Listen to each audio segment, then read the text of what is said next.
दोस्तों स्वागत है आप सभी का फिर से एक नए वीडियो में। आज की इस वीडियो में हम देखने वाले दोस्तों एग्जैक्टली जो आज हमें फॉल देखने को मिला है। देखिए ये ग्लोबल इंडाइसेस है, इंडियन इंडाइसेस देखते हैं। देखिए ये जो फॉल देखने को मिला है हमें, निफ्टी फॉल हुआ है 218 पॉइंट्स के आसपास। बैंक निफ्टी देखेंगे तो बहुत ज्यादा ये फॉल हुआ है। बैंक एक्स और निफ्टी बैंक और फिन निफ्टी यही सबसे ज्यादा टॉप लूजर्स में देखे जाएंगे। इंडेक्स वाइज देखा जाए तो बैंक निफ्टी ऑलमोस्ट 2% के आसपास फॉल हुआ है और फिन निफ्टी देखा जाए तो 1.7%। सेंसेक्स 638 पॉइंट्स और मिड कैप जो है 158 पॉइंट्स। और जो बैंक एक्स है वो देखा जाए तो 2% के आसपास इसमें जो है गिरावट देखने को मिल गई है। तो दोस्तों इनके पीछे रीजंस क्या है, क्या चीजें जो है दोस्तों आपको जो है इफेक्ट करती है मार्केट को, और आज कौन सी चीजों ने इफेक्ट किया, इन सब के बारे में डिटेल में देख लेते हैं। बस एक ही मिनट में दोस्तों मैं आपके सामने पूरा का पूरा पिक्चर जो है क्लियर कर दूंगा। चलिए अभी मैं यहाँ पे आपको समझा देता हूँ। देखिए फर्स्ट रीजन जो है वो है हमारे लिए एफ की सेलिंग। ठीक है, एफ दोस्तों भर भर के माल क्या कर रहे हैं, बेच रहे हैं। ठीक है, एकदम यहाँ पे बिल्कुल भी वो मतलब कान कुन नहीं कर रहे हैं। वो आ रहे सेल कर रहे हैं। ठीक है, आ रहे मार्केट खुला सेल कर दो, मार्केट खुला सेल करो। बस यही चीजें अभी तो उनके लिए चल रही है। ठीक है, जब तक ये सिलसिला खत्म नहीं होगा, ये टॉप सेलर्स से बदल के या तो छोटा मोटा सेलिंग करे। ठीक है, इससे क्या हो जाएगा, मार्केट जो है कहीं ना कहीं पे एक साइडवेज मोमेंटम शो करेगा और अगेन जो है उसके बाद एक राइज जो है हमें एक्सपेक्टेड है। ठीक है, बस यही चीज हो रही है। एफ क्या कर रहे हैं, मार्केट से पैसा निकाल रहे हैं, सेलिंग आ रही है, हेवी सेलिंग। और डी कितना खरीद सकते हैं, उनकी एक लिमिट है। ठीक है, इसी वजह से क्या हो रहा है, ज्यादा से ज्यादा फॉल एक्सपेक्टेड है और भी। ठीक है, अभी सेकंड रीजन है। सेकंड रीजन क्या है हमारे लिए, चाइना। ठीक है, बहुत लोग कहते हैं दोस्तों, किसी ने एक ने कमेंट में भी डाला था कि चाइना के वैल्यूएशंस बहुत सस्ते हैं।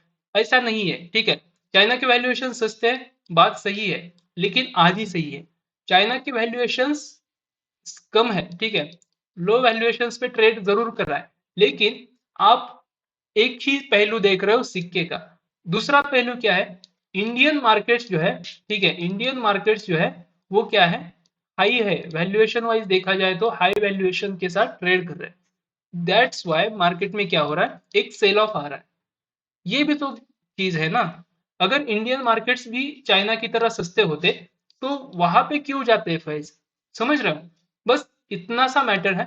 आप क्या करते हो, इसको जो है बहुत दूर तक लेके जाते हो। इंडियन मार्केट्स हाई वैल्यू पे ट्रेड कर रहे हैं और चाइनीज मार्केट सस्ते वैल्यूएशन पे ट्रेड कर रहे हैं। और वो आज सस्ते वैल्यूएशन पे थोड़ी ट्रेड कर रहे हैं, वो तो पिछले 6 महीनों से 8 महीनों से, मैं तो जनवरी से उसमें बैठा हूँ। ठीक है, हैंगसेंग बीज के बारे में मैं आपके साथ बात कर रहा हूँ। ठीक है, बहुत बार बात किया हूँ, टेलीग्राम पे भी डाला था, बहुत सारे लोगों ने लिया भी होगा, पता नहीं। ठीक है, तब से दोस्तों मैं क्या कर रहा हूँ, वैल्यूएशन वाइज उसको कम मान रहा हूँ और हमारे इंडेक्सेस को वैल्यूएशन वाइज हाई मान रहा हूँ। स्टिल लोग जो है कभी झगड़ रहे हैं कि वहां के वैल्यूएशन सस्ते हैं, कोई कहता है हाई है। सिंपल सा एग्जांपल मैं दे रहा हूँ आपको कि इंडियन मार्केट्स हाई है वैल्यूएशन वाइज। ठीक है, और चाइनीज मार्केट कंपेरेटिवली सस्ते हैं। अगर हमारे इंडियन मार्केट्स भी उसी तरीके से सस्ते होते हैं तो हम भी जो है सीधे सिंपल तरीके से इतने फॉल नहीं हो रहे होते। ठीक है, अभी तीसरा पॉइंट देख लेते हैं। तीसरा पॉइंट क्या होगा दोस्तों, तीसरा पॉइंट है हमारा इलेक्शन। ये बहुत ज्यादा मैटर करता है दोस्तों। ठीक है, अभी देखिए इलेक्शन के रिजल्ट्स आएंगे हरियाणा के। ठीक है, हरियाणा में इलेक्शन हुआ है, एग्जिट पोल आ गया है। ठीक है, एग्जिट पोल आ गया और एग्जिट पोल में क्या दिख रहा है, बीजेपी जो है बहुत बुरी तरीके से हार सकती है। बस इसी वजह से क्या हो रहा है, मार्केट में जो है एक सस्पेंस क्रिएट हो गया। ठीक है, मतलब दोनों तरफ के मूड है, या तो इस तरफ जा सकता है या तो इस तरफ। उधर अगर इलेक्शन में कांग्रेस चुन के आती है तो क्या हो सकता है, मार्केट जो है अगेन कुछ फॉल जो है एक्सपेक्ट कर सकता है। ठीक है, प्रोबेबिलिटी है कि मार्केट जो है अगेन फॉल करे। ठीक है, ये हो गया थर्ड पॉइंट। फोर्थ पॉइंट, ठीक है, फोर्थ पॉइंट क्या है दोस्तों, फोर्थ पॉइंट है crude oil.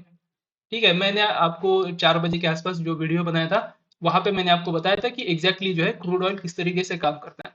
Crude oil almost almost दोस्तों 2% के ज्यादा जो है अप में चल रहा है। ठीक है, तो इस समय पे क्या हो सकता है, ऐसे में मार्केट जो है पैनिक में आ सकते हैं। ठीक है, पैनिक में आ जाएंगे तो क्या करेंगे, सेल करने की कोशिश करेंगे।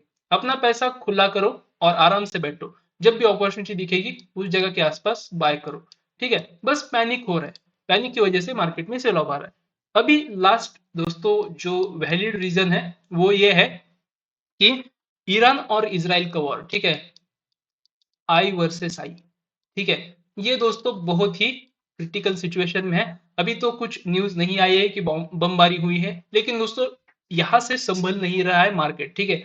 लोग क्या कर रहे हैं, इसी पे अटक के बैठे हैं और कंफ्यूजन में, ठीक है, बहुत सारे लोग कंफ्यूजन में, बड़े बड़े एफआईआर भी क्या हो रहा है, कंफ्यूजन में है कि यार ये अगर मैटर सॉर्ट आउट नहीं होता है तो एग्जैक्टली इसका जो है इम्पैक्ट क्या पड़ेगा मार्केट्स पे, ठीक है।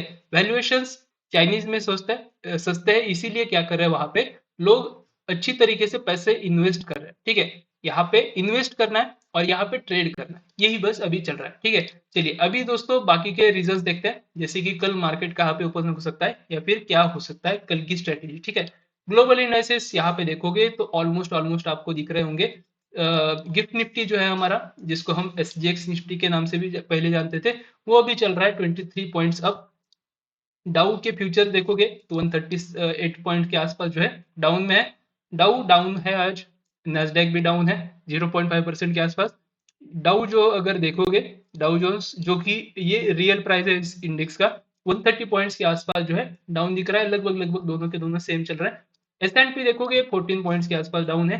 निक्केई, हैंगसेंग, ठीक है, ये दोनों अभी क्या कर गए, बहुत अच्छी तरीके से पिटे हुए हैं, ठीक है, ये पिटे हुए हैं। निक्केई बहुत तगड़ा पिटा था और हैंगसेंग जो है वो तो वैल्यूएशन वाइज अच्छा खासा है, ठीक है, दैट्स वाई ये ग्रो कर रहा है। लेकिन ये निक्केई जो है वो पिटा हुआ है, पिट कर ये अभी क्या कर रहा है, थोड़ा सा ट्राई कर रहा है मजबूत होने का, लेकिन मजबूती इसमें भी नहीं बनेगी। बाद में इसके बारे में कभी मैं डिटेल में वीडियो बनाऊंगा कि एग्जैक्टली ये क्या कर रहा है, ठीक है।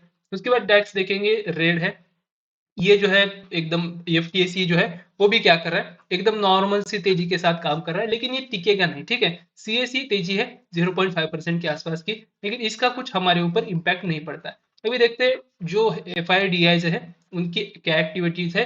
डेरिवेटिव्स में अगर आप देखोगे तो एफ ने क्या किया, लगभग लगभग 15,500 करोड़ के आसपास की सेलिंग करी है।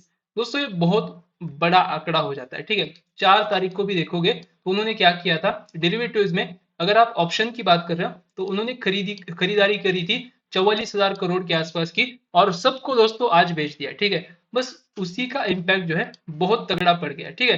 तो यही है अभी जो कुछ भी है। उसके बाद एफआईआई का अगर सेक्टरल देखोगे तो फाइनेंशियल सर्विसेज में, जैसा मैं आपके साथ शेयर कर रहा हूँ बार बार, कि ये जो चीजें हैं वो क्या कर रहे हैं, वो सेल कर रहे हैं, ठीक है। फाइनेंशियल सर्विसेज जो है उनमें बहुत तगड़ी सेलिंग अभी भी आ सकती है, ठीक है। यहाँ पे अगर देखोगे तो 4 अक्टूबर को इन्होंने जो सेल किया इक्विटी मार्केट में, तो उन्होंने सेल किया ऑलमोस्ट ऑलमोस्ट 9,655 करोड़ के आसपास, लेकिन ये पुराना है, ये हमें कुछ जरूरी है नहीं। यहाँ पे अगर देखोगे तो जो कैश में जो सेलिंग हुई है एफआईआई द्वारा वो कितनी है, 8,293 करोड़ की। और 4 अक्टूबर को देखोगे तो कैश में ऑलमोस्ट उन्होंने 10,000 करोड़ के आसपास का जो है नेट में सेल किया, ठीक है। और वहीं पे अगर हम डीआईएस का डेटा देखोगे, डीआईएस लगातार क्या कर रहे हैं, सेल कर रहे हैं, सॉरी बाय कर रहे हैं, और कहीं ना कहीं पे मार्केट को जो है पकड़ने की कोशिश कर रहा है बॉटम पे, जिससे क्या हो सकता है कि एक जो है बहुत ही बड़ा पैनिक क्रिएट नहीं होगा, ठीक है। बस इसी के लिए क्या करते हैं, डीआईएस कहीं ना कहीं पे संभालते हैं, लेकिन कितने दिन तक संभालेंगे, ठीक है, कहीं ना कहीं तो है वो फटने वाला है, ठीक है।